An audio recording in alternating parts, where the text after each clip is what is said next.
Hello everyone friends हमारा topic है आज का। उसने कहा था। ठीक है।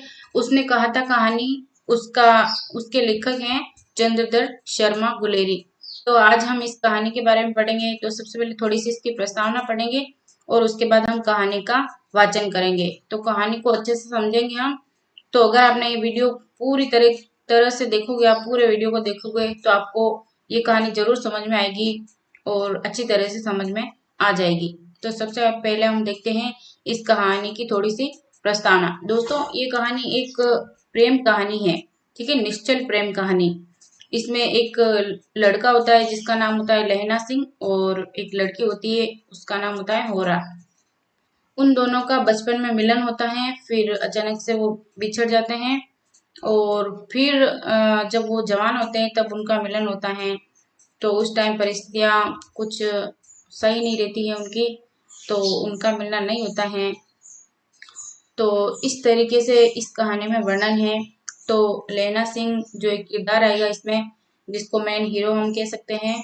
ठीक है, मेन नायक मुख्य पात्र। तो ये कहानी पूरी उस लहना सिंह के इर्द गिर्द घूमती है और लहना सिंह जो है इस कहानी में वो निश्चल उसका प्रेम है और कर्तव्यनिष्ठ है वो। और भी उसकी कई सारी विशेषताएं हैं जो हम इस कहानी में पढ़ेंगे। ठीक है फ्रेंड्स, तो एक प्रेम कहानी है तो आपको बहुत आनंद आएगा इस कहानी को पढ़ने में। तो इसलिए वीडियो को पूरा देखना। और दोस्तों, अपना वीडियो शुरू करने से पहले अगर आपने मेरे चैनल को सब्सक्राइब नहीं किया है तो कर लीजिए, क्योंकि जब भी मैं कोई वीडियो अपलोड करूंगी तो सबसे पहले आपको वो वीडियो आसानी से मिल जाएगा। और आपके एक सब्सक्राइब से मुझे बहुत मोटिवेशन मिलेगा कि मैं आपके लिए ऐसे ही यूजफुल, इंटरेस्टिंग, एजुकेशनल वीडियोस लाती रहूं। तो फ्रेंड्स, शुरू करते हैं अपना वीडियो। प्रस्तावना। कि उसने कहा था, जिसके लेखक है चंद्रदत्त शर्मा गुलेरी। इसकी हम प्रस्तावना पढ़ने जा रहे हैं। तो गुलेरी जी ने केवल 3 कहानियां लिखी हैं। ठीक है, पंडित चंद्रदत्त शर्मा गुलेरी जी हैं, उन्होंने 3 कहानियां लिखी हैं। सुखमय जीवन 1911 ईस्वी में लिखी है उन्होंने, और बुद्धू का कांटा 1913 ईस्वी में लिखी है उन्होंने, और उसने कहा था उन्होंने 1915 ईस्वी में लिखी थी। ठीक है फ्रेंड्स, जब प्रथम विश्व युद्ध का टाइम था उस टाइम ये कहानी लिखी गई है। और उसने कहा था कहानी में प्रेम, त्याग और बलिदान के अनुपम भावों का चित्रण हुआ है। इस कहानी में एक किरदार आएगा जिसका नाम है लहना सिंह। तो उसके प्रेम, त्याग, और उसने त्याग भी किया दोस्तों इस कहानी में, और बलिदान भी दिया है। अपने प्रेम का बलिदान भी उसने दिया है इस कहानी में।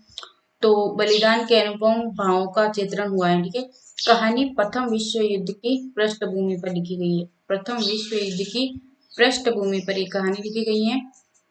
इस कहानी में बचपन में बालक बालिका का मिलन हुआ, फिर दोनों का बिछुड़ना हुआ, और तब दृश्य बदलकर फ्रांस के रण क्षेत्र में पहुंचता है। जब लैना सिंह जवान हो जाता है तब वो मतलब फौजी बन जाता है, और फ्रांस के रण क्षेत्र का इसमें वर्णन होगा इस कहानी में। उस दृश्य को हम पढ़ेंगे। ठीक है, मार्मिक ढंग से कथा का अंत होता है, बहुत ही मर्म के साथ, ऐसा लगता है रोना आ जाए। इस तरीके से इस कहानी का अंत होगा।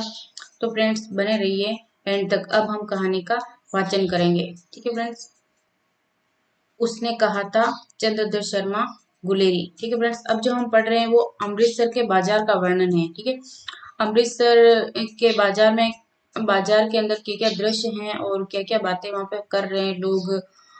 एक एक गाड़ियां कहाँ से आ रही है, कहाँ जा रही है, कोई किसी को बोल रहा है हट जा, दूर रहे। और मतलब इस तरीके से हम इस कहानी में पढ़ रहे हैं। तो सबसे पहले दृश्य आ रहा है हमारा अमृतसर के बाजार का। बड़े बड़े शहरों के इक्की गाड़ी वालों के जबान के कोड़ों से जिनकी पीठ छिल गई है। ठीक है, बड़े बड़े शहरों के इक्की गाड़ी वालों की जबान के कोड़ों से जिनकी पीठ छिल गई है और कान पक गए हैं, उनसे हमारी प्रार्थना है कि अमृतसर के बम्बू काट वालों की बोली का मरहम लगाए।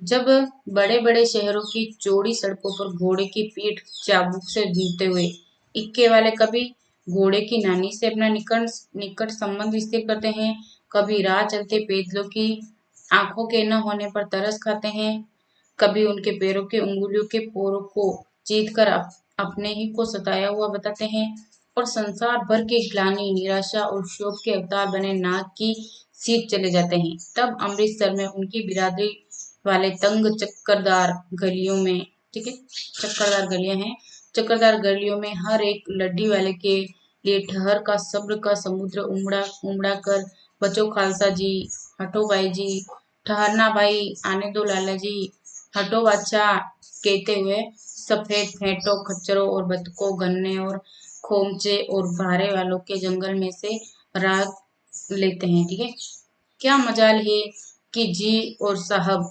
बिना सुने किसी को हटना पड़ेगी, जी बोलना पड़ेगा या साहब बोलना पड़ेगा, तब जाके दूर हटेंगे। ठीक है, यह जब गाड़ी के आगे कोई आ जाता है तो गाड़ी वाला बोलता है अरे हट जाओ जी, अरे साहब हट जाओ, तब जाके कोई हटता है, बाकी हटता ही नहीं है, हीटर होके चलता रहता है गाड़ी के आगे।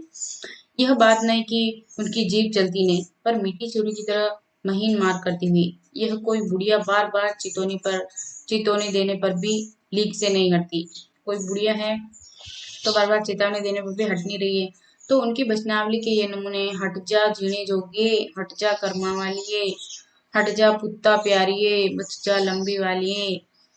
यानी कि इसका अर्थ हम पढ़ेंगे, जो जो भी तांगे वाला होगा, कोई तांगा चला रहा होगा, ठीक है, तो वो किसी बूढ़ी औरत को बोल रहा है कि हट जा जीने जोगे, हट जा कर्मा वाली, हट जा पुत्ता प्यारी, बच जा लंबू। इन सब का अर्थ होता है जो हट जा जीने जोगे, तो यानी कि इसका अर्थ होता है तू जीने योग्य है। हट जा कर्मा वाली है यानी तू भाग्य वाली है, यानी भाग्यशाली है। हट जा पुत्ता प्यारी है, इसका मतलब होता है पुत्रों को प्यारी है तू, हट जा। बच जा लंबी वाली है, यानी लंबी उम्र तेरे सामने है, तू क्यों मेरे पहिए के नीचे आना चाहती है, बच जा। ऐसे बम्बू गार्ड वालों के बीच में होकर एक ऐसी मतलब भीड़ थी, ठीक है, इस तरीके की भीड़ लग रही थी, ऐसी बातें हो रही थी, कोई बूढ़ी औरत को बोल रहा है हट जा हट जा। तो इस दृश्य के बीच में एक लड़का और एक लड़की जो कि एक दुकान पर आ मिले। एक लड़का, ठीक है, लगभग 12 साल का लड़का है वो, और एक लड़की एक चौक की दुकान पर आ मिले। उसके बालों और इसके ढीले सुधने से जान पड़ता था कि दोनों सिखे, ठीक है, सिखों के बाल बंधे हुए होते ना सिर पे, तो उस तरीके से उन बालों को देखकर ऐसा लग रहा था कि दोनों सिख हैं। वह अपने मामा के केश धोने के लिए दही लेने आया था, ठीक है, जो लड़का है जिसका नाम है लहना सिंह, तो वह अपने मामा के केश धोने के लिए दही लेने आया था, ठीक है, जो सिख होते हैं वो हो सकता है दही से केश धोते हो। और यह रसोई के लिए बढ़िया, जो लड़की थी वो रसोई के लिए बढ़िया लेने आई थी, बढ़िया पापड़ को बोलते हैं। दुकानदार एक परदेसी से गूंथ रहा था जो शेर भर गीले पापड़ों की गड्डी को गिने बिना हटना था, हाँ हटता न था। जो दुकानदार था वो पापड़ को गिन के ही देता था, बिना गिने हटता नहीं था, ठीक है। तो इस बीच जो लड़का है वो लड़की से पूछता है तेरा घर कहाँ है, तो लड़की बोलती है मगरे में, और लड़की कहती है और तेरा, तो लड़का कहते हैं माजे में। तो लड़का बोलता है यहाँ कहाँ रहती है, तो अतर सिंह की बैठक में वे मेरे मामा होते हैं। लड़की कह रही अतर सिंह की बैठक में वे मेरे मामा होते हैं, मैं भी मामा के यहाँ आया हूँ, उनका घर गुरु बाजार में है। लड़का कह रहा मैं भी मामा के यहाँ आया हूँ और उनका घर गुरु बाजार में है। इतने में दुकानदार निपटा और इनका सौदा देने लगा। इतने में दुकानदार जिसको पापड़ दे रहा था उसको दे दिया, और दोनों बच्चे बच्चियों का जो सामान था वो देने लगा। सौदा लेकर दोनों साथ साथ चले, ठीक है, जो सामान था वो लेकर दोनों साथ साथ में निकल गए। कुछ दूर जाकर लड़के ने मुस्कुरा कर पूछा, कुछ दूर जाकर लड़का मुस्कुराया और उसने पूछा तेरी कुड़माई हो गई, यानी कि तेरी सगाई हो गई। तो इस पर लड़की कुछ आंखें चढ़ाकर, ऐसे आंखें चढ़ाकर बोलती तक कहकर दौड़ गई, और लड़का मुंह देखता रह गया। लड़के ने पूछा कि तेरी सगाई हो गई, तो लड़की दत्त कहकर दौड़ गई, और लड़का जो है मुंह देखता रह गया कि कुछ जवाब भी नहीं दिया। और दूसरे तीसरे दिन सब्जी वाले के यहाँ, दूध वाले के यहाँ अकस्मात दोनों मिल जाते हैं। जो पास पास में रहते थे तो जब भी सामान लेने आते तो अचानक उनका मिलना हो जाता। महीना भर यही हाल रहा, महीना भर यही हाल रहा। 2-3 बार लड़के ने फिर पूछा तेरी कुड़माई हो गई, और उत्तर में वही तत्व मिला। तो 2-3 बार लड़के ने फिर पूछा कि तेरी सगाई हो गई, तो 2 तीनों बार में उसको यही जवाब मिला दत्त, ठीक है। एक दिन जब फिर लड़के ने वैसे ही हंसी में चिढ़ाने के लिए पूछा। ठीक है, एक दिन लड़के ने ऐसे ही पूछ लिया चिढ़ाने के हिसाब से।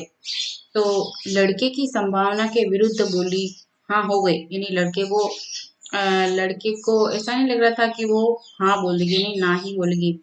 तो लड़के को ये संभावना थी, तो लड़के की संभावना के विरुद्ध, ठीक है, लड़की बोली हाँ हो गई।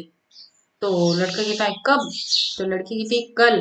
देखते नहीं ये रेशम से कटा हुआ सालू, यानी कि सगाई का कुछ निशान होगा, रेशम से कटा हुआ सालू। ठीक है, लड़की भाग गई। ऐसा कहकर लड़की भाग गई। लड़के ने घर की राह ली। लड़का जो है वो घर पे जाने के लिए चल पड़ा।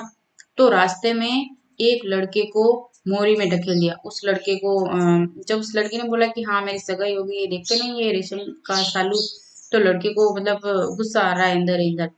तो लड़का जो रास्ते में जा रहा है, तो उसने एक लड़के को मोरी में ढकेल दिया। ठीक है, गुस्से के मारे उसने एक लड़के को मोरी में ढकेल दिया। एक छाबड़ी वाले की दिन भर की कमाई खोई। ठीक है, एक कुत्ते पर पत्थर मारा, एक कुत्ते को पत्थर से दे मारा गुस्से में। ठीक है, और एक गोभी वाले के ठेले में दूध उड़ेल दिया, एक गोभी वाले के ठेले में दूध गिरा दिया होगा। ठीक है, सामने नहाकर आती हुई किसी वैष्णवी से टकराकर अंधे की उपाधि पाई। जो कोई सामने वैष्णवी आ रही थी तो उससे टकरा गया। तो वैष्णवी ने कहा अंधा है क्या? तो अंधे की उपाधि उसने पा ली। तब कहीं जाके घर पहुंचा, इतना सारा कारनामा करके वो घर पहुंचा। तो ठीक है, ये था अमृतसर के बाजार का दृश्य दोस्तों।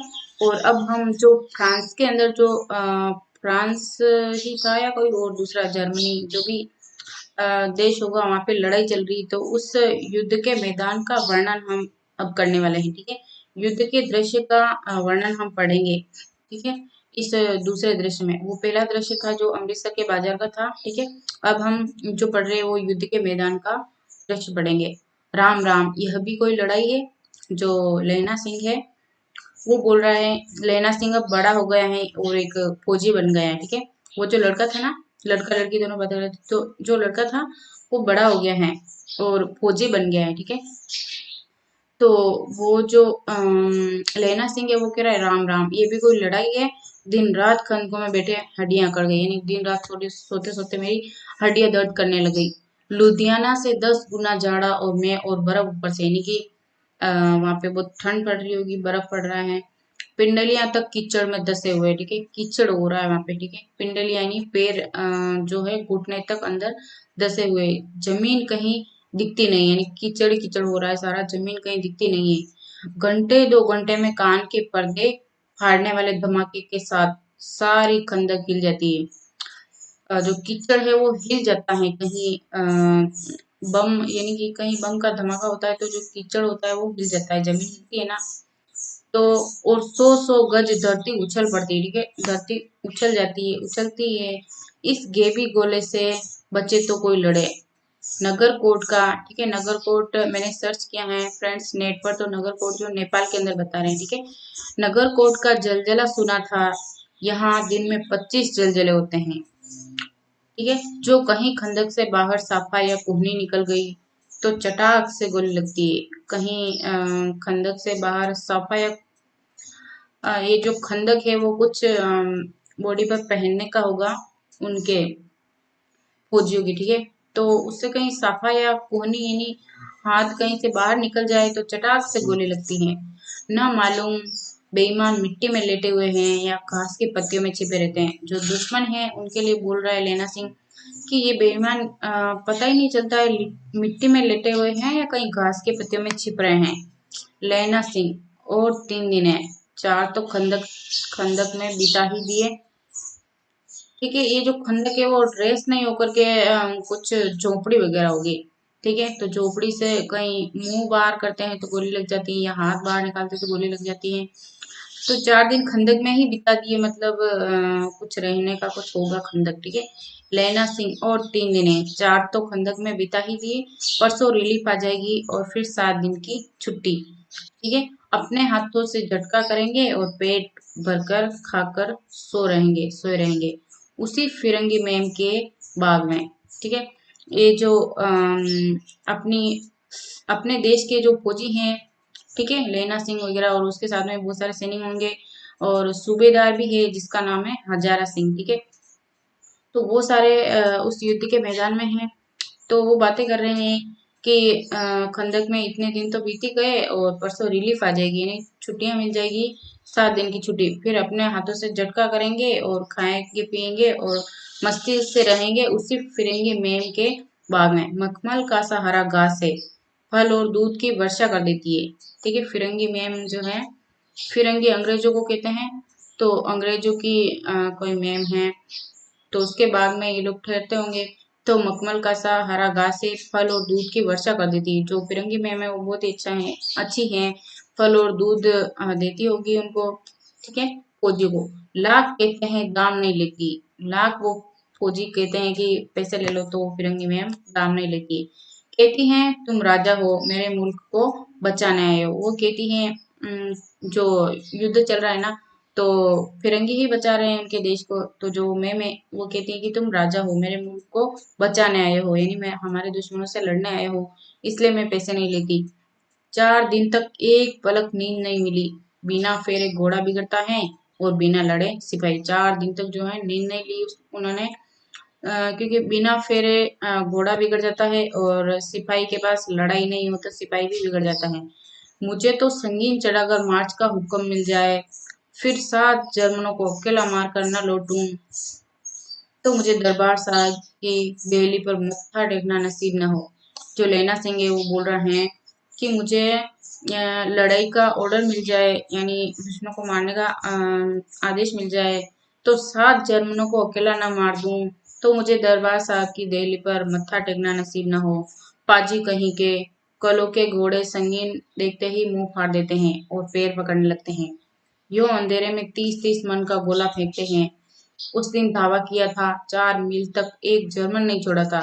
पीछे जनरल ने हट जाने का कमान दिया, नहीं तो और बहुत सारों को मार देता। लेना सिंह कह रहा है, ठीक है, कि मुझे जनरल ने पीछे हट जाने के लिए बोल दिया, नहीं तो मैं और भी वो सारों को उड़ा देता। नहीं तो सीधे बर्लिन पहुंच जाते। नहीं तो जो लेना सिंह है वो कह रहा है कि बर्लिन पहुंच जाते। ये बर्लिन जो है ये जर्मनी की राजधानी है। ठीक है, जर्मनी के युद्ध का वर्णन है। जर्मनी जो है देश, उसके वहाँ उस जर्मनी के अंदर युद्ध हो रहा है और वहाँ का वर्णन है। तो जो लेना सिंह है वो बोल रहा है नहीं तो बर्लिन पहुंच जाते। ठीक है, बर्लिन जो है जर्मनी की राजधानी है। क्यों? सूबेदार हजारा सिंह ने मुस्कुराकर कहा। ठीक है, ये जो बातें कह रहा है वो सूबेदार हजारा को बोल रहा है। कौन बोल रहा है? लेना सिंह बोल रहा है। तो सूबेदार हजारा सिंह ने मुस्कुराकर कहा, लड़ाई के मामले में जमादार या नायक के चलाए नहीं चलते, बड़े अफसर दूर की सोचते हैं। 300 मील का सामना है, एक तरफ बढ़ गए तो क्या होगा। यानी कि जो सूबेदार है हजारा सिंह, ठीक है, एक तरीके से उनका मॉनिटर बोल सकते हैं। तो सूबेदार हजारा सिंह बोल रहे हैं कि लड़ाई के मामले में जमादार या नायक की नहीं चलती हैं, जो बड़े अफसर है वो दूर की सोचते हैं। 300 मील का सामना है, एक तरफ बढ़ गए तो क्या होगा। यानी कि एक तरफ हम लड़ाई के लिए चले गए, यानी कि बर्लिन तक पहुंच जाते, तो फिर क्या होगा, दूसरी तरफ से हमको मार ही देंगे। एक तरफ बढ़ गए तो फिर क्या होगा, यानी कि कुछ बुरा ही होगा। ठीक है, सूबेदार जी अ, सच हैं। जो ये बात है वो लेना सिंह बोल रहा है। ठीक है, सूबेदार जी सच बात है। जो हजारा सिंह सूबेदार है वो कह रहा था ना कि एक तरफ बढ़ गए तो क्या होगा, तो जो लेना सिंह है वो बोल रहा है कि सूबेदार जी सच है। लेना सिंह बोला, ठीक है, लेना सिंह बोला पर करे क्या, हड्डियों हड्डियों में तो झाड़ा धस गया, यानी ठंड लग रही है। ठीक है, सूर्य निकलता नहीं और खाई में दोनों तरफ से चंबे की बावलियों के से सोते जल रहे हैं। एक दावा हो जाए तो गर्मी आ जाए। जो लेना सिंह बोल रहे हैं कि बैठे बैठे करे क्या, एक लड़ाई हो जाती तो शरीर में गर्मी आ जाती। उद्यमी उठ सिगड़ी में कोयला डाल, वजीरा। ठीक है, ये जो वजीरा है ये लेना सिंह का दोस्त कह सकते हैं। ठीक है, मित्र, उसका निकटी आदमी। ठीक है, ये अधिकतर लेना सिंह के साथ में ही रहता है, वजीरा। ठीक है, तो वजीरा कहता है कि उद्यमी, ये उसको बोल रहा है लेना सिंह को। ठीक है, ये उसका दोस्त है लेना सिंह का। तो ये वजीरा कह रहा है कि उद्यमी उठ सिगड़ी में कोयले डाल, तुम 4 जने बाल्टियां लेकर खाई का पानी बाहर फेंको। महासिंह, शाम हो गई है, खाई के दरवाजे का पहरा बदल ले। यह कहते हुए सूबेदार सारी खंदक में चक्कर लगाने लगे। जो सूबेदार है वो सबको ऑर्डर दे रहे कि तू बाल्टियां लेकर खाई का पानी बाहर फेंको और शाम हो गई तुम दरवाजे का पहरा बदल दो, ठीक है। जो ऐसा कहते हुए सूबेदार पूरी खंदक के अंदर चक्कर काट रहे हैं, ऐसे घूमते हुए बोल रहे हैं, जैसे जेलर होता है वो बोलता है ना, तुम ये करो, तुम ये करो, तुम ये करो। जेल के अंदर जैसे ऑर्डर देते ना, वैसे ही सूबेदार ऑर्डर दे रहा है कि तुम बाल्टियां लेकर खाई का पानी बाहर फेंको और तुम दरवाजे का पहरा बदल दो। तो जो वजीरा सिंह है लेना सिंह का दोस्त, वजीरा सिंह पलटन का विदूषक था। बाल्टी में गंदला पानी भरकर खाई के बाहर फेंकता हुआ बोला, मैं पौधा बन गया हूँ, करो जर्मनी के बादशाह का तर्पण। इस बार सब खिलखिला पड़े और उदासी के बादल फट गए। जो वजीरा सिंह था वो थोड़ा हंसमुख था, ठीक है, मजाक वगैरह करता रहता था, तो उसने ऐसा बोला तो सब लोग हंस पड़े और उदासी के बादल फट गए। लहना सिंह ने दूसरी बाल्टी भरकर उसके हाथ में देकर कहा, अपनी बाड़ी के तरबूजों में पानी दो, इसका खाद का पानी पंजाब भर में नहीं मिलेगा। हाँ, देश क्या है, स्वर्ग है। मैं तो लड़ाई के बाद सरकार से 10 गुना जमीन या मांग लूंगा और फलों के बूटे लगाऊंगा। लाड़ी होरा को भी यहाँ बुला लोगे या वही दूध पिलाने वाली फिरंगी मैम? जो लाड़ी होरा है वो लड़की थी जो बचपन में बिछुड़ गई थी ना, तो उसके बारे में वजीरा बोल रहा है लैना सिंह को कि होरा को भी यहाँ बुला लोगे या वही फिरंगी मैम दूध वाली, ठीक है। तो लेना सिंह बोलता है, चुप कर, यहाँ रहने वालों को शर्म नहीं। देश देश की चाल है। आज तक मैं उसे समझा न सका कि सिख तंबाकू नहीं पीते, वह सिगरेट देने में हट करती हैं, होठों में लगाना चाहती हैं और मैं पीछे हटता हूँ तो समझती हैं कि राजा बाबू बुरा मान गया, अब मेरे मुल्क के लिए लड़ेगा नहीं। देखो वजीरा सिंह है वो उसको चिढ़ा रहा है लेना सिंह को कि तुम होरा को भी यहाँ बुलाओगे या दूध पिलाने वाली फिरंगी में?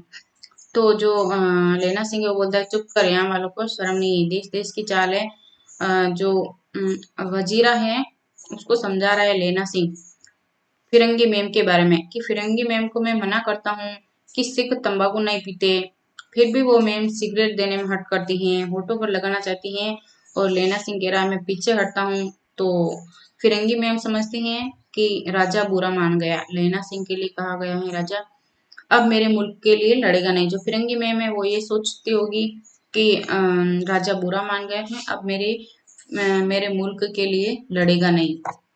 अच्छा, अब बोध सिंह कैसा है, ठीक है, ये बोध सिंह है, इसका नाम बोधा सिंह भी है।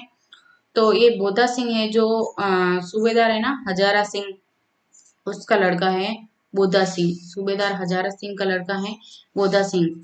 तो जो लेना सिंह है वो पूछ रहा है वजीरा से कि अच्छा अब बोधा सिंह कैसा है? बोधा सिंह सूबेदार हजारा सिंह का लड़का है। तो वजीरा बोलता है अच्छा है, जैसे मैं जानता ही ना हूँ। रात भर तुम अपने कंबल उसे उड़ाते हो और आप सीढ़ी के सहारे गुजर करते हो, उसके पहरे पर आप पहरा दियाते हो, अपने सूखे लकड़ी के तख्तों पर उसे सुलाते हो, आप कीचड़ में पड़े रहते हो, कहीं तुम न मांदे पड़ जाना। जाड़ा क्या है, मौत है और निमोनिया से मरने वालों को मुरब्बे नहीं मिला करते। फ्रेंड्स, ये जो बातें कही गई हैं वो देखो बोधा सिंह के बारे में कही गई हैं। बोधा सिंह के लिए जो वजीरा है ना लेना सिंह का दोस्त, वो कह रहा है जो लेना सिंह है वो बोधा सिंह की बहुत सेवा करता है, बहुत उसका ध्यान रखता है, बहुत ख्याल रखता है उसका।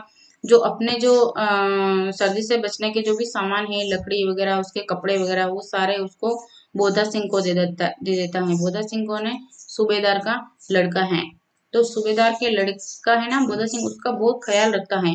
कौन रखता है? लेना सिंह। तो वजीरा कह रहा है कि जो लेना सिंह है वो पूछ रहा था कि बोधा सिंह कैसा है, तो वजीरा कह रहा था कि मुझे क्या पता नहीं है क्या, तुम रात भर उसको कंबल ओढ़ाते हो और कितना ख्याल रखते हो उसका, रात भर पहरा देते रहते हो, वहां पे सूखी लकड़ी के तख्तों पर उसे सुलाते हो और खुद जो है कीचड़ में सोते हो, ठीक है। कीचड़ में कौन सोता है? लेना सिंह। बोधा सिंह को अच्छी जगह पर सुलाता है।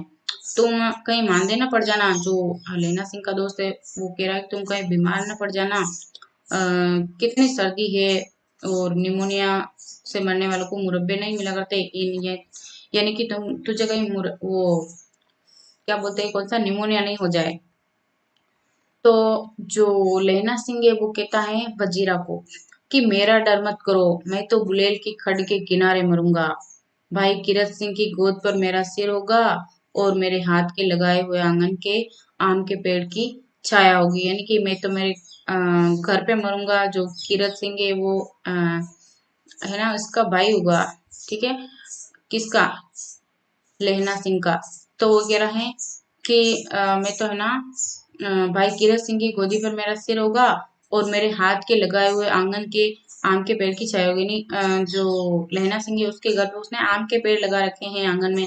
तो मैं तो वहां मरूंगा जहाँ कीरत सिंह की गोदी पर मेरा सिर होगा और मेरे हाथ से लगाए हुए आम के पेड़ की छाया होगी। तो वजीरा सिंह ने त्योरी चढ़ाकर कहा, क्या मरने मारने की बात लगाई है? ठीक है, जो वजीरा सिंह दोस्त है ना लेना सिंह का, तो उसको गुस्सा आ गया। वो बोल रहा है कि क्या मरने मारने की बात कर रहा है तू? मरे जर्मनी और तुर्क, यानी मरे हमारे दुश्मन। हाँ भाइयों, कैसे? दिल्ली शहर ते पिशोर न झुंडाई झांदई, कर लेना लोंगा दा व्यापार मड़िए, कर लेना नाड़े दा सौदा अड़िए, लाना चटका कदुए नु, कद्दू बनाया वे मजेदार घोरिए, हुण लाना चटका कदुए नु। ठीक है, ये गाने गा रहे हैं उनके दोस्त। ठीक है, कौन जानता था कि दाढ़ी वाले घर बारी सिख ऐसा लुच्चों का गीत गाएंगे। पर सारी खंदक इस गीत से गूंज उठी और सिपाही फिर ताजे हो गए, मानो 4 दिन से सोते और मौज ही करते रहे। जो फौजी है वो सारे, वो जो ऊपर पढ़ा ना हमने, वो गाना गा रहे, ठीक है। और सारे सिपाही गाने गाते हुए फ्रेश हो गए, ताजा फील करने लगे। उसके बाद तीसरा हमारा दृश्य आता है फ्रेंड्स। दोपहर दोपहर रात हो गई, यानी आधी रात भी गई, बीत गई। अंधेरा है, सन्नाटा छाया हुआ है। ठीक है, आधी रात का सीन हम पढ़ रहे हैं। बोधा सिंह खाली बिस्कुटों के 3 टीनों पर अपने दोनों कंबल बिछाकर और लहना सिंह के 2 कंबल और एक बरान कोट ओढ़ कर सो रहा है। लहना सिंह पहरे पर खड़ा हुआ है। ठीक है, जो बोधा सिंह है वो, उसने क्या क्या ओढ़ रखा है? दोनों कंबल, और लहना सिंह के दोनों कंबल भी उसने ओढ़ रखे हैं। किसने? बोधा सिंह ने। जो लहना सिंह है वो उसके खुद के अपने कंबल भी बोधा सिंह को दे देता था। बोधा सिंह कौन है? तो वो है सूबेदार हजारा सिंह का पुत्र है। ठीक है, तो लेना सिंह है वो खड़ा हुआ है, यानी आधी रात में भी पहरा दे रहा है लेना सिंह। और जो बोधा सिंह है वो इतने सारे कंबल ओढ़कर सो रहा है। एक आंख आई के मुंह पर है और एक बोधा सिंह के दुबले शरीर पर। बोधा सिंह का रहा, ठीक है। एक आंख तो खाई के मुंह पर है, यानी कि दुश्मनों की तरफ है। और एक आंख जो उसकी लेना सिंह की है वो बोधा सिंह के दुबले शरीर पर है। जो बोधा सिंह है वो बहुत बीमार रहता था, ठीक है। और लेना सिंह है उसका ध्यान रखता था। जो तो आधी रात के अंदर जो लेना सिंह है वो बोधा सिंह का ध्यान भी रख रहा है, और जो दुश्मन है उस खाई की तरफ, तो उसकी तरफ भी वो एक आंख रख रहा है। क्यों बोधा भाई, क्या है? तो अचानक से जो बोधा सिंह था वो बीमार हो रहा था, तो उसने कराहा, मतलब कि दुख भरी आवाज निकाली। तो जो लेना सिंह है वो बोल रहा है, क्यों बोधा भाई, क्या है? लेना सिंह बोल रहा है, क्या, क्यों बोधा भाई, क्या हुआ तुमको? तो बोधा सिंह बोलता है लेना सिंह को, पानी पिला दो।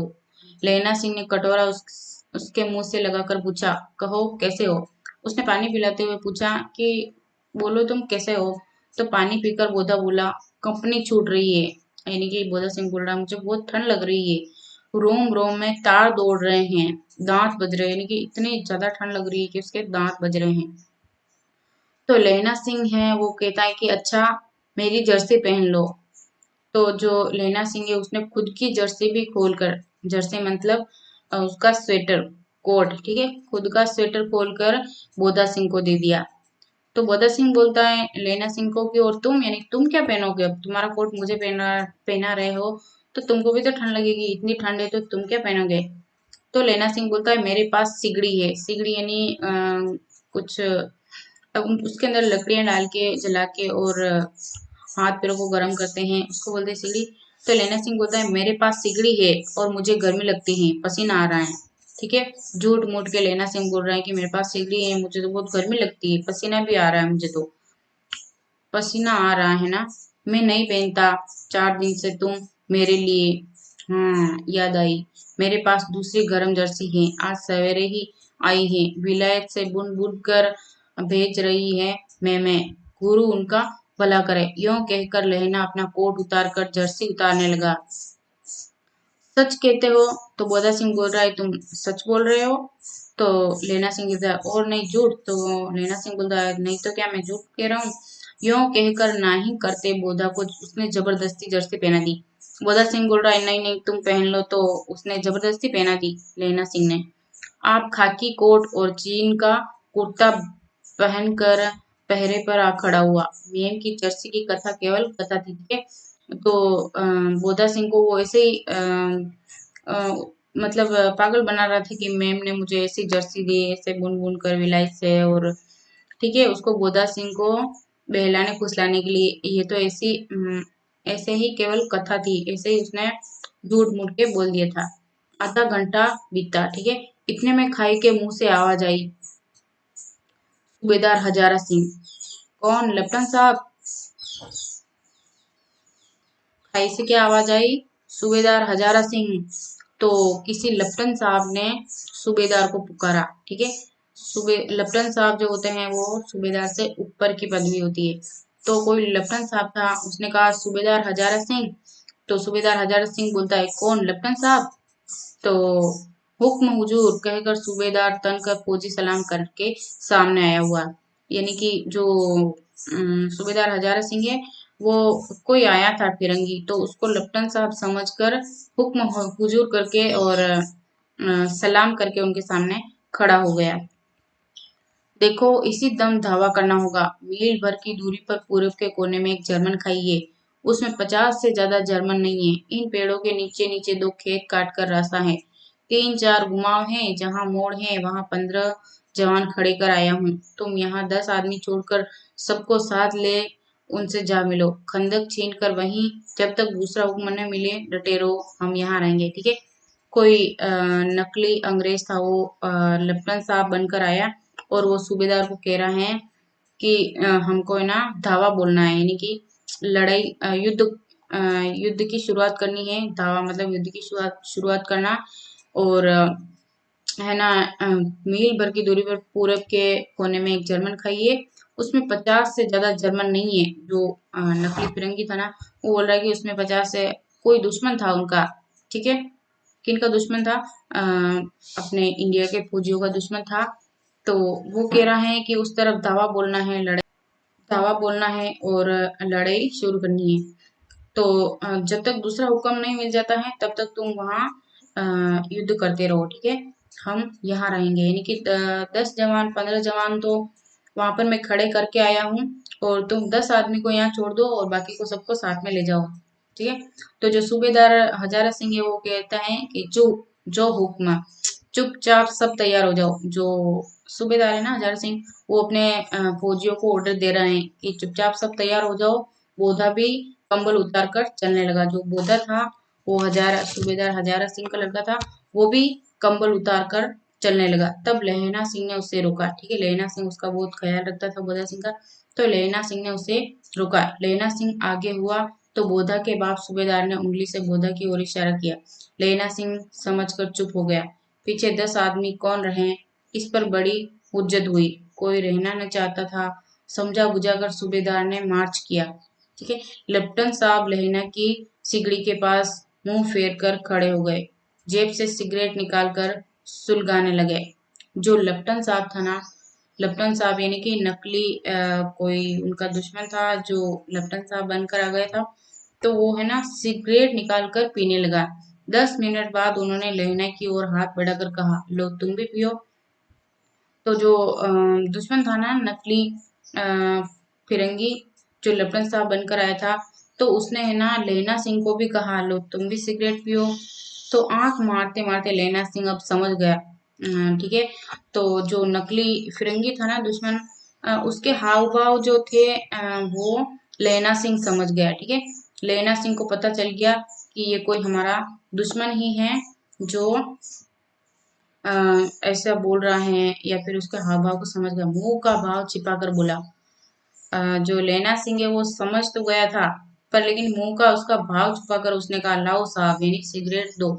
हाथ आगे करते ही उसने सिगड़ी के उजाले में साहब का मुंह देखा, बाल देखे, तब उसका माथा ठनका। यानी कि जो साहब थे उसने सिगड़ी के उजाले से देखा, तो उनका उसका मुंह देखा और बाल देखे तो उसको पता चल गया, उसका दिमाग खराब हुआ, ठीक है, माथा ठनका। लेफ्टन साहब के पट्टियों वाले बाल एक दिन में ही कहाँ उड़ गए, जो पिछले जो अपने जो उनके ओरिजिनल सही वाले लेफ्टन साहब थे, उनके जो बाल थे वो पट्टियों वाले थे। तो वो कह रहे हैं कि लेफ्टन साहब के जो बाल है वो एक दिन में ही कहाँ उड़ गए, और उनकी जगह कैदियों से कटे बाल कहाँ से आ गए, ठीक है, उनकी जगह जो कैदी होते हैं उनकी तरह उनके जैसे कटे हुए बाल कहाँ से आ गए। तो बालों से वो समझ गया था लैना सिंह कि ये कोई हमारा दुश्मन है, ये लेफ्टन साहब नहीं है, शायद साहब शराब पिए हुए हैं और उन्हें बाल कटवाने का मौका मिल गया है। लैना सिंह ने जांचना चाहा, ठीक है, तो लैना सिंह को जो डाउट हो गया था ना, तो उसने जांचना चाहा, उसने कुछ परीक्षा ली, ठीक है। लेफ्टन साहब 5 वर्ष से उसकी रेजिमेंट में थे। जो लेफ्टन साहब थे वो 5 वर्ष से उसके रेजिमेंट में थे, तो लेफ्टन साहब को लैना सिंह अच्छी तरह से जानता था। तो देखो उसकी परीक्षा ले रहा है लैना सिंह उस नकली फिरंगी की दुश्मन की। तो लैना सिंह क्या पूछता है, क्यों साहब हम लोग हिंदुस्तान कब जाएंगे। तो जो नकली जो दुश्मन है वो कह रहा है लड़ाई खत्म होने पर। क्यों, क्या यह देश पसंद नहीं। जो नकली लेफ्टन साहब है यानी कि जो दुश्मन है वो कह रहा है क्यों ये देश पसंद नहीं। तो लैना सिंह कहता है नहीं साहब, शिकार के वे मजे यहाँ कहाँ। याद है 5 साल नकली लड़ाई के पीछे हम आप जगाधरी जिले में शिकार करने गए थे। तो उसको याद दिला रहा है लैना सिंह कि तुमको याद है क्या कि पार्समल नकली लड़ाई के पीछे हम जगाधरी गए थे, जिले में शिकार करने गए थे। जो सही वाला लपन साहब था, उनके साथ ये कुछ बातें हुई थी। तो वो उसको पूछ रहा है, तो जो नकली दुश्मन है वो कह रहा है हाँ हाँ, ऐसे मतलब वैसे ही हाँ हाँ कर रहा है, ठीक है, उसको कुछ पता तो है नहीं। वहीं जब आप खोते पर सवार थे और आपका खानसामा अब्दुल्ला रास्ते के एक मंदिर में जल चढ़ाने को रह गया था, ठीक है, ये बात भी उसने याद दिलाई है। तो दुश्मन क्या बोलता है, बेशक पाजी कहीं का, सामने से और नील गाय निकली कि ऐसी बड़ी मैंने कभी न देखी थी, और आपकी एक गोली कंधे में लगी और पुट्ठे में निकली। ऐसे अफसर के साथ शिकार खेलने में मजा है। क्यों साहब, शिमले से तैयार होकर उस नील गाय का सिर आ गया था ना, आपने कहा था कि रेजिमेंट की मेस में लगाएंगे। हाँ, पर मैंने वह विलायत भेज दिया। ऐसे बड़े बड़े सींग 2-2 फुट के तो होंगे, ठीक है। हाँ लेना सिंह बोलता, हाँ लेना सिंह 2 फुट 4 इंच के थे। तुमने सिगरेट नहीं पिया। तो हो सकता है उस दुश्मन ने सिगरेट में कुछ मिलाया हुआ था, तो लेना सिंह ने अभी तक नहीं पी थी सिगरेट। तो दुश्मन बोल रहा है कि तुमने अभी तक सिगरेट नहीं पी। तो लेना सिंह बोलता है पीता हूँ साहब, दिया सलाई ले आता हूँ, माचिस को बोलते हैं दिया सलाई ले आता हूँ, कहकर लेना सिंह खंदक में घुसा। अब उसे संदेह नहीं रहा था, ठीक है, उसको पता चल गया था कि ये कोई दुश्मन है।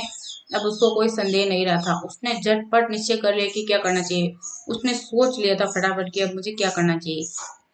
अंधेरे में किसी सोने वाली से वह टकराया, ठीक है, अंधेरे में कोई सो रहा था तो उससे वो टकराया।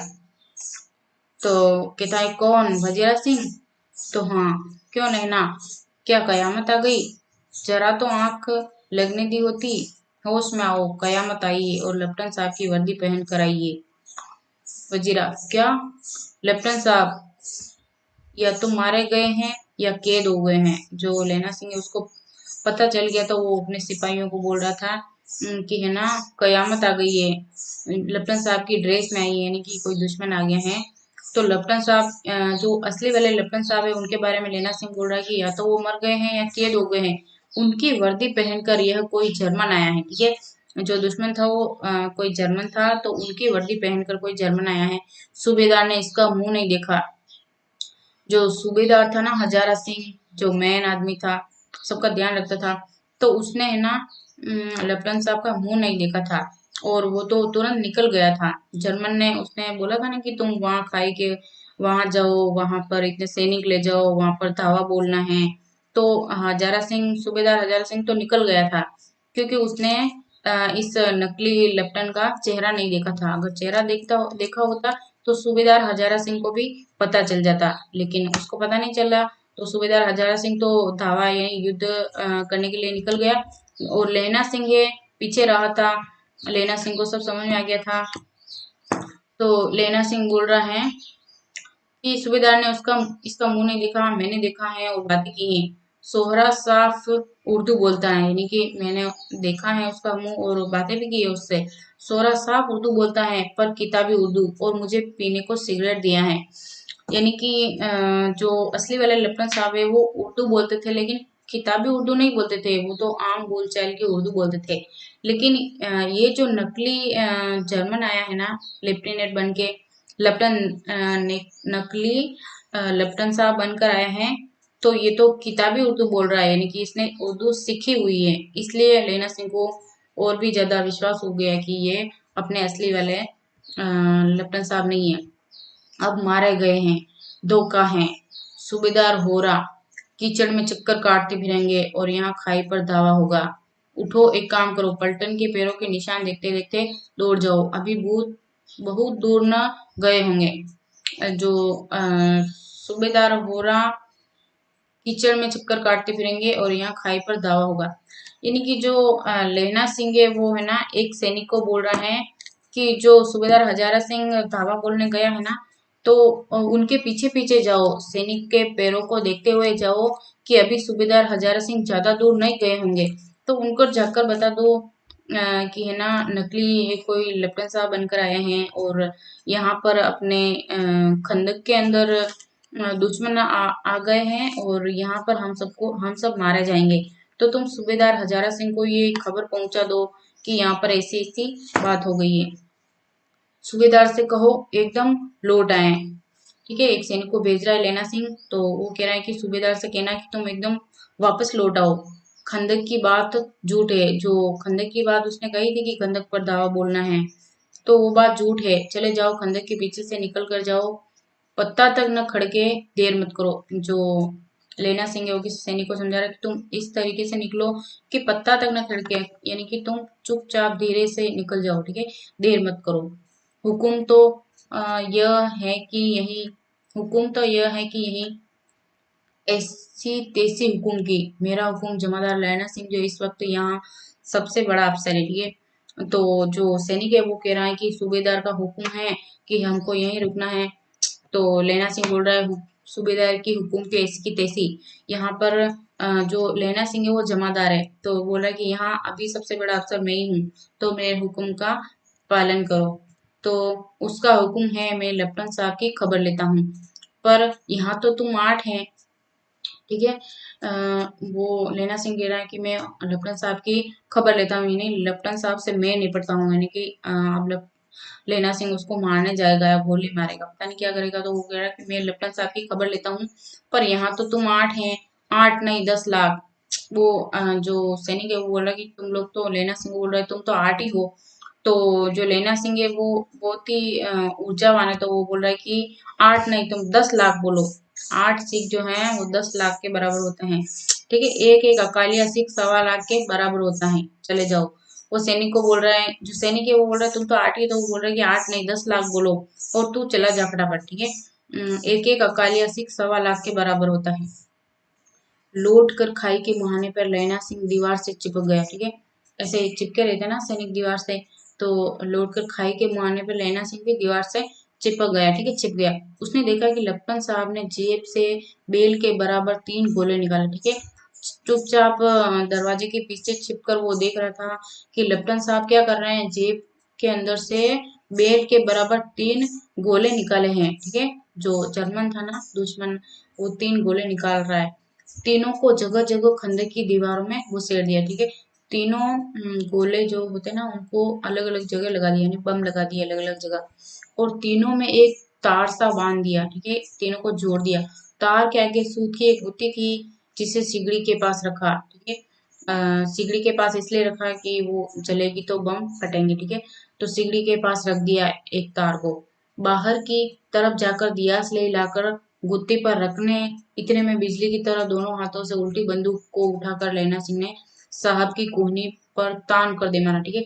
जैसे ही वो बम फोड़ने के लिए चलाने वाला था बम के धागे को, तो वैसे ही बिजली की तरह आया लेना सिंह फटाफट। वो तो उसको तो सब पता था लेना सिंह को, तो लेना सिंह फटाफट आया और उल्टी बंदूक करके और उसकी कहानी कोहनी पर यानी उसको एक बंदूक से दे मारा, ठीक है। धमाके के साथ साहब के हाथ से दिया स्लाइड गिर पड़ी। ठीक है, माचिस जो थी वो नकली लपन साहब के हाथ से गिर पड़ी। ठीक है, दुश्मन के हाथ से गिर पड़ी। तो लेना सिंह ने एक कुंदा साहब की गर्दन पर मारा और एक कुंदा जो था उसने साहब की गर्दन पर दे मारा और साहब आंख मीन गोट करते हुए चित्त हो गए। ठीक है, बेहोश हो गए। ठीक है, वो जो दुश्मन था वो बेहोश हो गया। लैना सिंह ने तीनों गोले बीनकर खंदक के बाहर फेंके और साहब को घसीटकर सिगड़ी के पास लिटाए। ठीक है, लैना सिंह ने तीनों बम ले लिए और जो साहब था उसको घसीटकर सिगड़ी के पास लिटाया। जेबों की तलाशी ली। ठीक है, सिगड़ी के पास सुलाया और जेब की तलाशी ले ली। 3-4 लिफाफे और एक डायरी निकालकर उन्हें अपनी जेब के हवाले किया। यानी कि जो नकली लपटन साहब था ना, उसके जेब से 3-4 लिफाफे निकाले और एक डायरी निकाली और उसने लेना सिंह ने खुद की जेब में रख ली वो सारे। के साहब की मूर्छा हटी। ठीक है, जैसे ही वो नकली लपटन साहब था ना, जर्मन दुश्मन, तो वे उसको होश आ गया। तो लेना सिंह हंसकर बोला, क्यों लपटन साहब, मिजाज कैसा है? आज मैंने बहुत बातें सीखी। यह सीखा कि सिगरेट पीते हैं। यह सीखा कि जगाधरी जिले में नील गायें होती हैं और उनके 2 फुट 4 इंच के सींग होते हैं। यह सीखा कि मुसलमान खानसमा मूर्तियों पर जल चढ़ाते हैं और लपटन साहब खोते पर चढ़ते हैं। पर यह तो कहो, ऐसी साफ उर्दू कहाँ से सीखा है? हमारे लेफ्टिनेंट साहब तो बिन डेम के 5 लफ्ज भी नहीं बोला करते थे। जो लेना सिंह है वो मजे ले रहा है दुश्मन के। ठीक है, तो वो क्या बोल रहा है कि क्या लेफ्टिनेंट साहब, क्या मिजाज है, कैसा मिजाज है तुम्हारा? वो जो दुश्मन था ना लेफ्टिनेंट साहब, उसने क्या बोला है कि तुम सिगरेट पियो, यानी सिख जो होते हैं वो सिगरेट नहीं पीते हैं। और नकली लेफ्टिनेंट साहब ने क्या बोला कि जगाधरी के जिले में नील गायें होती है, यानी कि वहां पर नील गायें नहीं होती होगी और उनके 2 फुट 4 इंच के सींग होते हैं, इतने बड़े सींग नहीं होते। ठीक है, और मुसलमान खानसमा मूर्ति पर जल चढ़ाते हैं, जल नहीं चढ़ाते हैं। ठीक है, ये तो लेना सिंह ने ऐसे ही उसकी सच्चाई को जानने के लिए बोला था। तो उसने नकली लेफ्टिनेंट साहब ने तो सब कुछ सच मानकर बोल दिया, उसको कुछ पता नहीं था, वो तो दुश्मन था, अनजान था। लेफ्टिनेंट साहब खोते पर चढ़ते हैं, पर ये तो कहो ऐसी साफ उर्दू कहाँ से सीखा है? यानी कि लेना सिंह है वो पूछ रहा है कि तुम इतनी साफ उर्दू कहाँ से सीख कर आए हो? ठीक है, लहना ने पतलून के जेबों की तलाशी नहीं ली थी। साहब ने मानो झाड़े से बचने के लिए दोनों हाथ जेबों में डाले। लहना सिंह कहता गया, चालाक तो बड़े हो, पर माझी का लहना इतने बरस लेफ्टिनेंट साहब के साथ रहा है, उसे चकमा देने के लिए 4 आंखें चाहिए। ठीक है, लेना सिंह है वो दुश्मन को बोल रहा है कि तुम चालाक तो बहुत हो, पर जो माझी का लेना सिंह है वो लेफ्टिनेंट साहब के साथ में रहा है। ठीक है, उसको चकमा देने के लिए 4 आंखें चाहिए, यानी कि 4 आंखें चाहिए, यानी बहुत ही चतुरता चाहिए, यानी तुम आसानी से लेना सिंह को जो है चकमा नहीं दे सकते। 3 महीने हुए एक तुर्की मौलवी मेरे गांव आया था। औरतों को बच्चे होने की ताबीज बांटता था और बच्चों को दवाई देता था। चौधरी के बड़ ने नीचे माजे बिछाकर हुक्का पीता रहता था और कहता था कि जर्मनी वाले बड़े पंडित हैं, वेद पढ़ पढ़ कर उसमें से विमान चलाने की विद्या जान गए हैं। गौ को नहीं मारते। ठीक है, गाय को नहीं मारते। हिंदुस्तान में आ जाएंगे तो गौ हत्या बंद कर देंगे। मंडी के बनियों को बहकाता कि डाक खाने से रुपया निकाल लो, सरकार का राज्य जाने वाला है। डाक बाबू पोल्हू राम भी डर गया था। मैंने मुल्ला जी की दाढ़ी मोड़ ही दी थी और गांव से बाहर निकलकर कहा था कि जो मेरे गांव में अब पैर रखा तो साहब की जेब में से पिस्तौल चला और लहीना की जांग में गोली लगी। ठीक है, जो ऐसी बातें कर रहा था ना लेना सिंह की, अ, ये सारी बातें बोली ना लेना सिंह ने, इतने में जो वो साहब थे ना, तो उसने चुपचाप से ना पिस्तौल निकाल ली उनकी जेब से और लेना सिंह की जांग में गोली लगा दी उन्होंने। तो इधर लेना की हेनरी मार्टिन के 2 फायरों ने साहब की कपाल क्रिया कर दी। धड़ाका सुनकर सब दौड़ आए। बोधा चिल्लाया। ठीक है, तो मार्टिन के 2 फायर थे, उसने साहब की कपाल क्रिया कर दी और धड़ाका सुनकर सब दौड़ आए। जो भी सैनिक थे ना वो सारे आ गए और जो बोधा था वो सो रहा था, तो वो चिल्लाया, क्या है? तो लेना सिंह ने उसे यह कहकर सुला दिया कि एक हड़का हुआ कुत्ता आया था, मार दिया मार दिया और औरों से सब हाल के दिया। यानी कि जो लेना सिंह है उसकी बहुत सेवा करता था ना बोधा सिंह की, तो वो उसको बेला फुसला रहा है कि तू सो जा चुपचाप, कुछ कोई नहीं आया था यहाँ पे। तो एक हड़का हुआ, यानी कि कोई काटने वाला कुत्ता आया था, तो मैंने उसको मार दिया, बस यही हुआ था जो। और सब बंदूकें लेकर तैयार हो गए, ठीक है, जो सारे सैनिक थे वो बंदूक लेकर तैयार हो गए। लेना ने साफा फाड़कर घाव के दोनों तरफ पट्टियां कसकर बांधी।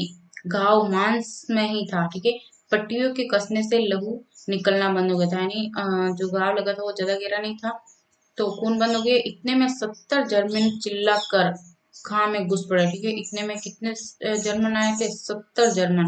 सिखों की बंदूकों की बाढ़ ने पहले धावे को रोका, दूसरे को रोका, पर यहाँ थे 8। लहना सिंह तक तक कर मारा था, वह खड़ा था और लेटे हुए था, ठीक है। और वे 70, यानी कि जो इंडिया के जो सैनिक थे वो तो 8 थे, और जो जर्मन के थे वो कितने थे? 70 थे। तो लहना सिंह एक एक को करके मारा था। अपने मुर्दा भाइयों के शरीर पर चढ़कर जर्मन आगे घुस घुसे आते थे, ठीक है, जो जर्मन थे वो जैसे जैसे मर रहे थे तो उनके शरीर पर चढ़कर आगे आगे आ रहे थे। थोड़े से मिनटों में वे अचानक आवाज आई, वाह गुरु जी की फतह, वाह गुरु जी का खालसा, ठीक है। जब ये लड़ाई चली रही थी कि अचानक से आवाज आई, वाह गुरु जी की फतह, वाह गुरु जी का खालसा। ये आवाज किसने लगाई? तो मित्रों, ये आवाज लगाई थी उसने, हजारा सिंह ने। एक सैनिक को भेजा था ना हजारा सिंह को वापस बुलाने के लिए, तो वापस आ गया था और उसने भी धावा बोल दिया। और उसके साथ में जो भी सैनिक थे वो सारे आ गए। तो हजारा सूबेदार हजारा सिंह ने कहा, वाह गुरु जी की फतह, वाह गुरु जी का खालसा, ठीक है। कुछ भी काम करने से पहले सिख इस तरीके का बोलता है, वाह गुरु जी की फतह, वाह गुरु जी का खालसा। तो उसने भी ऐसे ही बोला, हजारा सिंह ने। और धड़ाधड़ बंदूकों के फायर जर्मनों की पीठ पर पड़ने लगे। ये मौके पर जर्मन दो चक्की के पाटों के बीच में आ गए। पीछे से सूबेदार हजारा सिंह के जवान आग बरसाते थे, और सामने लहना सिंह के साथियों के संगीन चल रहे थे। पास आने वाले पर पीछे वालों ने भी संगीन पिरोना शुरू कर दिया। एक किलकारी और, अकाल सिखा दी फौज आई, वाह गुरु जी दी फतह, वाह गुरु जी दा खालसा, सत श्री अकाल पुरख। और लड़ाई खत्म हो गई, ठीक है। ऐसे बोलते बोलते लड़ाई चल रही थी और लड़ाई खत्म हो गई। 63 जर्मन या तो खेद रहे थे या करार रहे थे, या सिखों में 15 के प्राण गए, ठीक है। सिखों में जो इंडिया के फौजी थे उसमें 15 मर गए, यानी कि 15 शहीद हो गए। और 63 जर्मन या तो खेद रहे थे या करा रहे थे। जो 63 यानी 63 जो जर्मन थे वो मतलब वो करा रहे थे, यानी दर्द से करा रहे थे, उनको गोलियां लगी होगी। सूबेदार के दाहिने कंधे में से गोली आर पार निकल गई। जो सूबेदार था ना हजारा सिंह, उसके दाहिने हाथ में गोली लग गई थी, ठीक है, आर पार निकल गई थी। लहना सिंह की पसली में एक गोली लगी, ठीक है, लहना सिंह की पसली में भी एक गोली लगी। उसने घाव को खंदक की गीली मिट्टी से पूर लिया, ठीक है। जो लैना सिंह था उसको पसली में गोली लगी थी तो उसने मिट्टी लगा ली थी, ठीक है। जहां पर गोली लगी मिट्टी से पूर लिया, यानी मिट्टी लगा ली। और बाकी का साफा कसकर कमरबंद की तरह सब लपेट लिया। उसका जो साफा था पूरी जो बॉडी थी उस पर, पूरी बॉडी नहीं, जो पसली की जगह होती ना, तो वहां पर लपेट लिया। किसी को खबर न हुई कि लहना को दूसरा भारी घाव लगा है, ठीक है, किसी को पता नहीं चलने दिया लहना सिंह ने कि उसको भारी घाव लगा है, ठीक है। लड़ाई के समय चांद निकल आया था, ऐसा चांद जिसके प्रकाश से संस्कृत कवियों का दिया हुआ क्षयी नामक सार्थक होता है। और हवा ऐसी चल रही थी जैसे वाण भट्ट की भाषा में दंत वीणोपदेशाचार्य कहलाती। वजीरा सिंह कह रहा था कि कैसे मन मन भर फ्रांस की भूमि मेरे बूटों से चिपक रही थी, यानी कि जो बूट थे ना उसके जूते, तो उससे मिट्टी चिपक रही थी वजीरा सिंह के। तो जब मैं दौड़ा दौड़ा सूबेदार के पीछे गया था, सूबेदार लैना सिंह से सारा हाल सुन और कागजात पाकर वे उसकी तुरंत बुद्धि को सराह रहे थे और कह रहे थे कि तू ना होता तो आज सब मारे जाते, ठीक है। जो लैना सिंह है उसको बोल रहा है, कौन बोल रहा है? वजीरा, कि आज तू ना होता, तूने इतनी चालाकी न दिखाई होती, तो आज न तो तू होता न और हम होते, सब के सब मारे जाते, ठीक है। इस लड़ाई की आवाज 3 मील दाहिनी ओर की खाई वालों ने सुन ली थी। उन्होंने पीछे टेलीफोन कर दिया था। वहां से झटपट 2 डॉक्टर और 2 बीमार ढोने की गाड़ियां चली, ठीक है। जो पास वाले फौजी रहते होंगे, ठीक है, उन्होंने सुन ली थी, तो वहां से उन्होंने टेलीफोन कर दिया और झटपट 2 डॉक्टर और 2 बीमार ढोने की गाड़ियां लेकर आए, जो कोई 1.5 घंटे के अंदर अंदर आ पहुंच, ठीक है। पहले तो बहुत टाइम लगता था, तो 1.5 घंटे के अंदर आ पहुंची। फील्ड अस्पताल नजदीक था, सुबह होते होते वहां पहुंच जाएंगे, इसलिए मामूली पट्टी बांधकर एक गाड़ी में घायल लिटाए गए। ठीक है। और दूसरी में लाशें रखी गई। जो एक गाड़ी थी उसके अंदर तो घायलों को लिटाया जिनको हॉस्पिटल ले जाना था, और दूसरी में लाशें रखी गई। सूबेदार ने लहना सिंह के जांग में पट्टी बंधवानी चाहिए। जो सूबेदार था हजारा सिंह, उसने लहना सिंह की जांग में पट्टी बंधवानी चाहिए। और उस गांव का तो किसी को पता ही नहीं था जो लहना सिंह के पसली में लगा था। ठीक है, उसको तो उसने साफे से बांध दिया था। बोधा सिंह ज्वर में बर्रा रहा था। ठीक है, बोधा सिंह जो था ना, हजारा सिंह का लड़का, सूबेदार हजारा सिंह का लड़का, उसको मतलब बुखार आ रहा था। वह गाड़ी में लिटा गया। उसको बोधा सिंह को गाड़ी में सुलाया गया। लहना को छोड़कर सूबेदार जाते नहीं थे। ठीक है, जो लहना सिंह थे उसका हजारा सिंह भी काफी ख्याल रखते थे। ठीक है, सूबेदार हजारा सिंह भी काफी ख्याल रखते थे। तो यहाँ पे क्या लिखा है, लहना को छोड़कर सूबेदार हजार सिंह भी जाते नहीं थे। यह देख लहना ने कहा, जो सूबेदार थे वो लहना सिंह के बिना नहीं जाते थे, हजारा सिंह के बिना नहीं जाते थे। तो ये देख लहना ने कहा, तो लहना सोच रहा है ये मेरे बिना नहीं जाएंगे। तो लहना ने क्या कहा, तुम्हें बोधा की कसम है और सूबेदारनी जी की सौगंध है, जो इस गाड़ी में न चले जाओ। तो लहना सिंह है वो सूबेदार हजारा सिंह को भेजना चाह रहा था और खुद नहीं जाना चाह रहा था लहना सिंह। तो लहना सिंह ने कसम दे दी कि तुम्हें बोधा की कसम है, बोधा लड़का है ना हजारा सिंह का, तो बोला तुम्हें बोधा की कसम है और सूबेदारनी जी की सौगंध है। ठीक है, तुम इस गाड़ी में नहीं जाओगे तो तुम्हें कसम है। तो सूबेदार हजारा सिंह बोलता है लेना सिंह को, और तुम? तो वो कहता है लेना सिंह, मेरे लिए वहां पहुंचकर गाड़ी भेज देना, और जर्मन मुर्दों के लिए भी तो गाड़ियां आती होंगी। मेरा हाल बुरा नहीं है, देखते नहीं मैं खड़ा हूँ, वजीरा सिंह मेरे पास ही है। ठीक है, तो लेना सिंह कह रहा है कि तुम वहां पहुंचकर मेरे लिए गाड़ी भेज देना, और जर्मन मुर्दों के लिए भी तो गाड़ी आती होगी। मेरा हाल बुरा नहीं है। ठीक है, जो लेना सिंह है वो घाव को छुपा रहा था और बोल रहा था कि देखते नहीं मैं तो खड़ा हूँ, मुझे तो कुछ हुआ ही नहीं है, और वजीरा सिंह भी मेरे पास ही है। वजीरा सिंह दोस्त है लेना सिंह का, तो वो कह रहा है कि वजीरा सिंह भी तो मेरे पास ही है। तो सूबेदार हजारा सिंह बोलता है अच्छा, पर बोधा गाड़ी पर लेट गया। हजारा सिंह वो क्या नाम है उसका, लेना सिंह वो पूछ रहा है कि बोधा गाड़ी पर लेट गया, भला आप भी चढ़ जाओ। सुनिए तो सूबेदार ने होरा को चिट्ठी लिखे, तो मेरा मत्था टेकना लिख देना, और जब घर जाओ तो कह देना मुझसे जो उसने कहा था वो मैंने कर दिया। ठीक है, देखो, जो सूबेदार हजारा सिंह है ना, उसकी पत्नी है ना, वो इस लहना सिंह की प्रेमिका है। ठीक है, लहना सिंह की प्रेमिका कौन है? सूबेदार हजारा सिंह की पत्नी, जिसको सूबेदारनी कह रहा है ना लहना सिंह, सूबेदारनी, वो सूबेदारनी ही लहना सिंह की प्रेमिका है, जो उसको बचपन में मिली थी, और जिसको उसने पूछा था कि तेरी कुड़माई हो गई, तो वो दत्त के घर भाग गई थी, और फिर वो दोनों एक दूसरे से बिछड़ गए थे। तो जो ये सूबेदारनी है, यही लैना सिंह की प्रेमिका है और सूबेदार हजारा सिंह की पत्नी है। तो लैना सिंह को पता था कि मुझे इतना बड़ा घाव लगा है, तो हो सकता है मैं मर जाऊं या मरने वाला हूँ। तो जो गाड़ियां जा रही है ना, जिसके अंदर बोधा को लिटा दिया, और लेना सिंह उसको भी भेज रहा है हजारा सिंह को। ठीक है, तो जो सूबेदारनी थी ना, उसने लेना सिंह वो एक बार मिली थी इससे, लेना सिंह से। तो लेना सिंह को सूबेदारनी, जो लेना सिंह की प्रेमिका थी ना, सूबेदारनी, तो उस सूबेदारनी ने लेना सिंह को बोला था कि सूबेदार हजारा सिंह और मेरा लड़का जो बोधा सिंह है ना, ठीक है, उन दोनों का तुम ख्याल रखना। जिस तरीके से तुमने मुझे उस गाड़ी के नीचे आते आते बचाया था, उसी तरीके से सूबेदार हजारा सिंह यानी कि मेरे पति और मेरे बेटे बोधा सिंह की तुम रक्षा करना। ठीक है, तो जो लेना सिंह है वो रक्षा ही करा था, बोधा का बहुत ख्याल रखा उसने, सूबेदार का भी बहुत ख्याल रखा हजारा सिंह का, और उसको खुद को तो घाव लग गया है लेना सिंह को, पर वो दोनों बच गए हैं। सूबेदारनी जो उसकी प्रेमिका थी, उसका पति और उसका लड़का दोनों बच गए। यानी कि जो लेना सिंह का मकसद था इन दोनों को बचाने का, तो उसने उस मकसद को पूरा कर लिया। तो वो उस मकसद के बारे में सूबेदार जो जा रहा था ना, उसको बोल रहा था सूबेदार हजारा सिंह को कि तुम घर जाओ। तो सूबेदार ने सूबेदारनी को बोलना, सूबेदारनी होरा को, ठीक है, उस लड़के का नाम होरा था।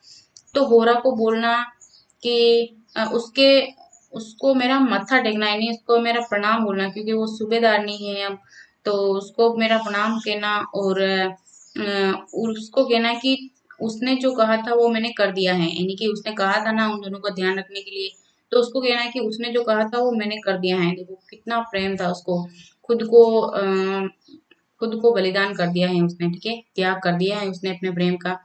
तो कह रहा था कि उसने जो कहा था वो मैंने कर दिया है, इसका मतलब ये है, ठीक है। गाड़ियां चल पड़ी। सूबेदार ने चढ़ते चढ़ते लेना का हाथ पकड़कर कहा, मैंने तेरे और बोधा के प्राण बचाए हैं, ठीक है। लिखना कैसा, साथ ही घर चलेंगे। सूबेदार अपनी सूबेदारनी को तू ही कह देना उसने क्या कहा था। जो सूबेदार है ना हजारा सिंह, वो चढ़ते चढ़ते लेना का हाथ पकड़कर बोल रहा है, मैंने तूने मेरे और बोधा के प्राण बचाए हैं। लिखना कैसा, कि लिखना कैसा, तुम जब घर चलोगे तो सूबेदारनी को तू ही कह देना उसने क्या कहा था, ठीक है। तो लेना सिंह को पता है कि मैं मरने वाला हूँ, लेकिन सूबेदार को पता नहीं है, तो वो कह रहा है कि तुम खुद ही कह देना उसको, ठीक है। सूबेदार हजारा सिंह को पता नहीं है ऐसा। तो अब आप गाड़ी पर चढ़ जाओ, मैंने जो कहा वह लिख देना और कह भी देना, ठीक है। तो लेना सिंह बोल रहा है, अब सूबेदार को बोल रहा है, अब तुम गाड़ी में चढ़ जाओ और मैंने जो कहा था वो लिख देना और कह भी देना सूबेदारनी को।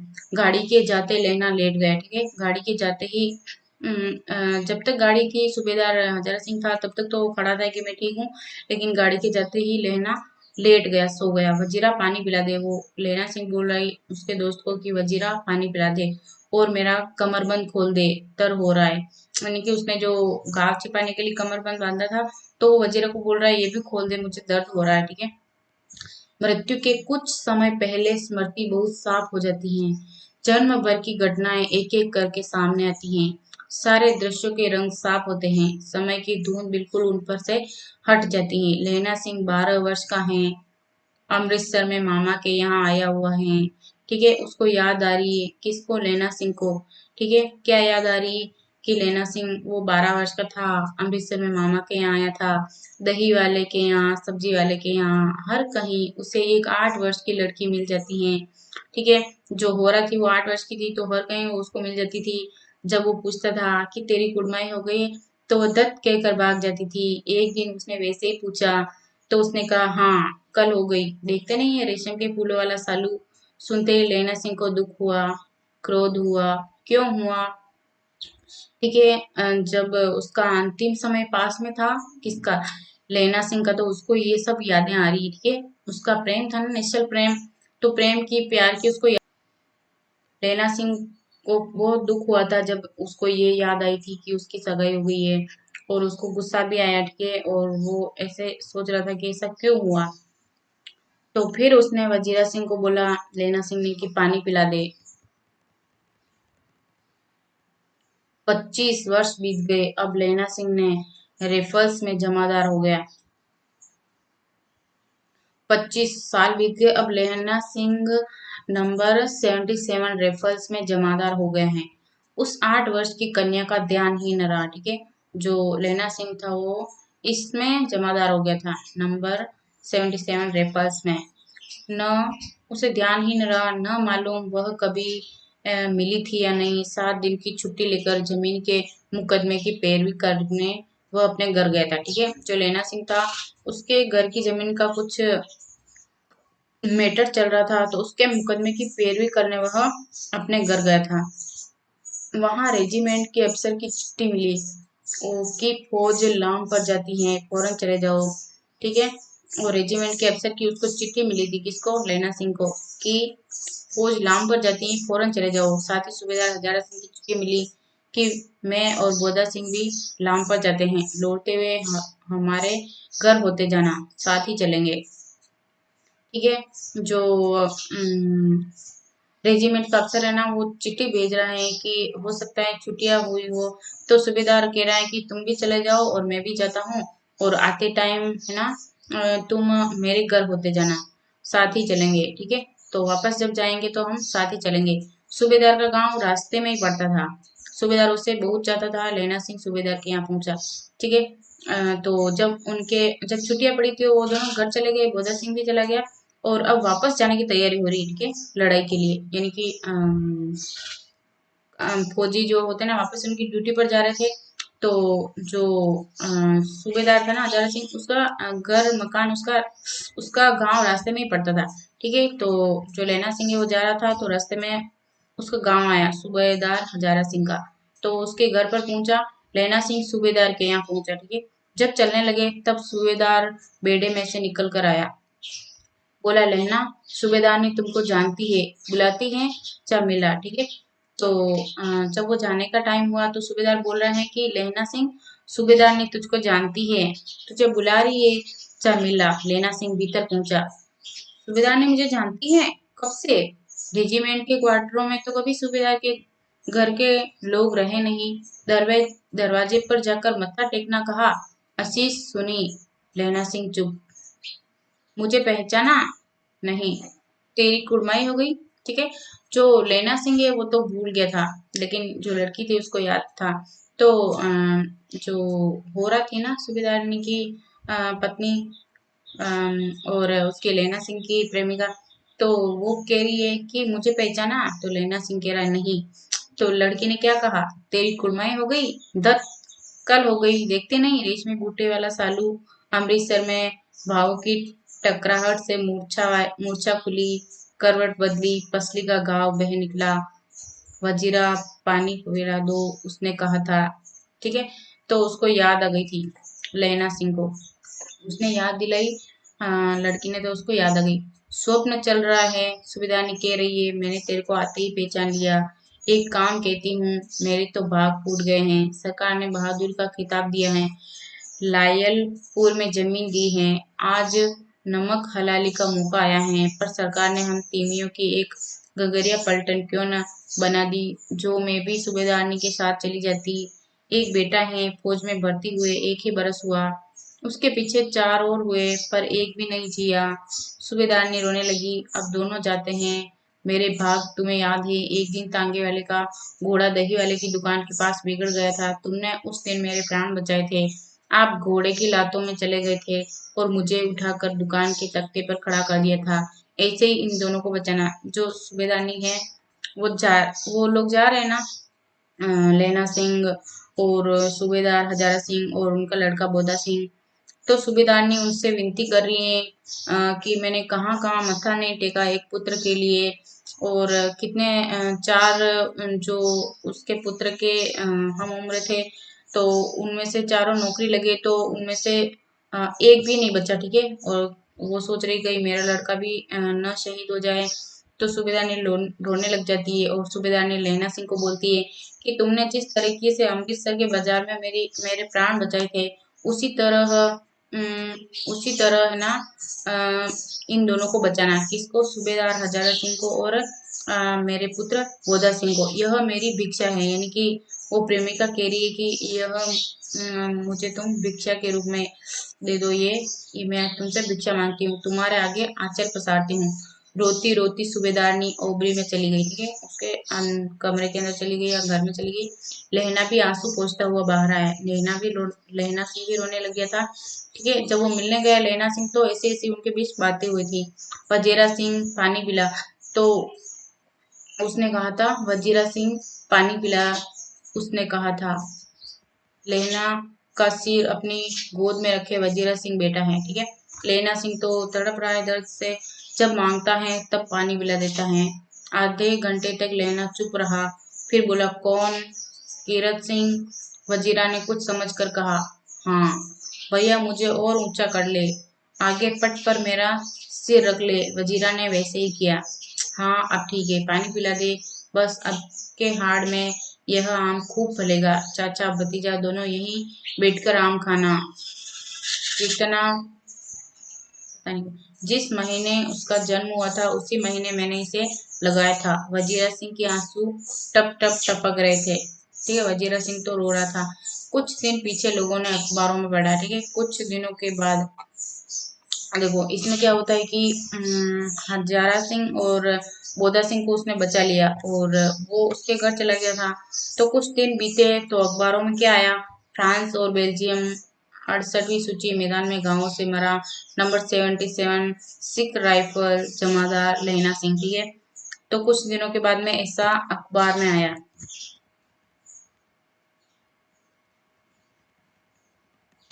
तो फ्रेंड्स, यही हमारी कहानी खत्म हो गई है। और आपको ये कहानी समझ में आई हो, वीडियो अच्छा लगा हो, तो वीडियो को लाइक कर दीजिए। और कहानी समझ में आ गई है तो प्लीज़ चैनल को सब्सक्राइब जरूर कर दीजिए। अगर आप सब्सक्राइब करोगे तो मुझे बहुत मोटिवेशन मिलेगा कि मैं आपके लिए ऐसे ही यूज़फुल, इंटरेस्टिंग और एजुकेशनल वीडियो लाती रहूं। तो फ्रेंड्स, अगर ये जो मैंने कहानी पढ़ाई आज, ये आपके किसी दोस्त के सिलेबस में है, तो आपके दोस्तों को भी इस कहानी को शेयर कर दीजिए। और अगर आपके कोई दोस्तों का ग्रुप बना हुआ है तो उस ग्रुप में ही शेयर कर दीजिए। Thank you.